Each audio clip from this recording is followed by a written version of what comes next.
সাকিব স্যারের চুলটা আসলে কি ধরেন ধরেন লাখের উপরে যায় আমাদের। ওনারটা ধরেন যে শেষ করলাম, দুইটা মুভিতে কাজ শেষ করছি আমি, লাখের উপরেই আছে। ওই রাজকুমার মুভির যে লোক, আমি একটু নার্ভাস ছিলাম যখন আমি চুলটা ধরি আমি সাকিব স্যারের, নার্ভাস ছিলাম একটু, মানে ভয় ভয়ে ছিলাম। এটা আমার ভাগ্য আর কি, এত বড় স্টার সুপারস্টার স্যার চুল কাটতে পারছি, এটা আমার ভাগ্য মনে করি আমি, আল্লাহ পাক দিয়েছে। তো চেষ্টা করি এটাকে ধরে রাখার জন্য। আর ইনশাআল্লাহ সামনের দিনে আরও ভালো সার্ভিস, আরও ভালো কাজ নিয়ে আগানোর চেষ্টা করি। সাকিব স্যারের চুলটা আসলে কি ধরেন নর্মালি 20-এর উপরেই আছে। ধরেন ওনার যে শুটের যে কাজটা আমাদের ধরেন লাখের উপরে যায় আমাদের। ওনারটা ধরেন যে শেষ করলাম, দুইটা মুভিতে কাজ শেষ করছি আমি, লাখের উপরেই আছে। হ্যাঁ, মুভিতেও কাজ আমি করি, পাশে আমার ছোটো ভাই আছে, সেও কাজ করে। ধরেন আমি ধরেন এইবার তো একটু বেশি হয়েছে স্যারের সাথে আমি, কারণ স্যার বললো যে তুমি আমার লগে থাকবা। ওই রাজকুমার মুভির যে লুকটা ছিল, ওই লুককে নিয়ে ধরেন আমরা প্রায় একবার ট্রায়াল দেওয়ার পরে ওটাকে পারমিট করেছি আমরা, এবং সুন্দরভাবে ওটাকে যখন দেখার পরে যখন আমি দেখি ছবিটা অ্যাঙ্গেলে বেটার লাগে, স্যারকে শেয়ার করলাম, স্যারে বলে যা ঠিক আছে পারফেক্ট। তো ওটা নিয়ে যখন আবার আমরা কয়েকবার কাজ করলাম, ধরেন আমরা প্রায় সপ্তাহে একদিন করে চুলটা হালকা সেট করতাম স্যারের, কারণ ওই লুকটা দিতে থাকতে হবে এবং ওই সেটিংটা দিতে রাখতে হবে আমাকে। এবং আরও কাজ আমার সামনে বাকি আছে স্যারের, ইনশাল্লাহ আবার সামনের দিনে যাব। লুক নিয়ে খুবই সেন্সিটিভ ছিলাম স্যারের, তো পরে যে আমরা ফাইনালি সুন্দর একটা লুক দিতে পারছি, এবং কথা বলার পরে যে মনে হয় যে না আমি সাকসেস, আলহামদুলিল্লাহ। এত বড় সুপারস্টার যদি আমি চুল কাটি আর যদি ওনার সঙ্গে থাকি, আমি কথা বলি, এটা আমার কাছে গর্বের বিষয় মনে হয়।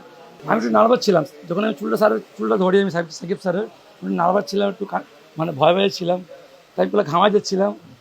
তো স্যার বুঝতে পারছিল, পরে আমি একটু রিল্যাক্স হলাম ফিল্ডে। স্যার আমাকে একটু পরামর্শ দিল এমনি না এমনি এমনি এমনি।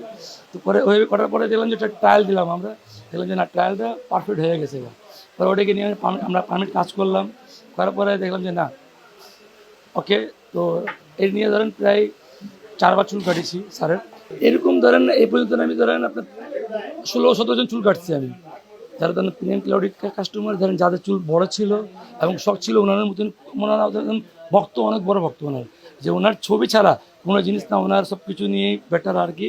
তো সবসময় ওনাদেরই ফলো করে। তা আমিও খুশি লাগলো যে স্যারের ডিজাইনটা আমি এখানে একটু কপি করলাম না বা নকল করলাম, বেটার লাগে নিজের কাছে। যদি আপনি বাস্তবে দেখেন সরাসরি ওনার কথা বলছে যে স্টাইলটা, ওটা দিয়ে আমরা মুগ্ধ হয়ে জায়গা, মানে এক্সপ্রেশনটা ভালো, এবং সবার সঙ্গে ধরেন হাসি মুখি কথা বলা, এবং সুন্দর একটা হয় না যে আমরা একজন মানুষকে ধরেন আমরা আপন মনে করে দেখি, ওই হিসেবে দেখছি যে ওনার ভিতরে অনেক বেশি। রাজকুমারের ধরেন গল্পটা খুবই সুন্দর আছে, কারণ রোমান্টিক গল্প এখানে। আর সাকিব স্যার বলে একটু কথা, কারণ উনি ওনার ফিটনেস, ওনার সব কিছু অনেক যেরকম কেয়ার করে, ধরেন উনি একজন ব্যক্তি যে নিজেকে অনেক ক্লিয়ার করে, এবং উনি একজন স্টাডি আছে বাংলাদেশের ভিতরে যে আমাদের এই যে মানটাকে ধরে রাখার জন্য। রাজকুমার ধরেন মাশাল্লাহ অনেক সুন্দর সুন্দর গল্প এখানে আছে, এবং আপনার অড্ডুরটা অনেক হেভি প্লেস আছে। তো প্রিয়তমা লুকটা নিয়ে কথা বলি। প্রিয়তমা কিন্তু হিট হয়েছে, প্রিয়তমা লুকে কিন্তু অদ্ভুত একটা লুক ছিল আমরা দেখি। এই রাজকুমার কি প্রিয়তমা ছাড়িয়ে যেতে পারবে? ইনশাল্লাহ দোয়া করি ছাড়া দিবে, তাই না? ছাড়া দিবে, কারণ এটা এখানে আপনার নতুন থিম, নতুন গল্প সব কিছু স্যারের আছে। তো আমি তো বুঝি কম, তাও যেটুকু দেখতে পারি আমরা, যখন আমরা দেখি বাস্তবে, তো সেই মাশাল্লাহ।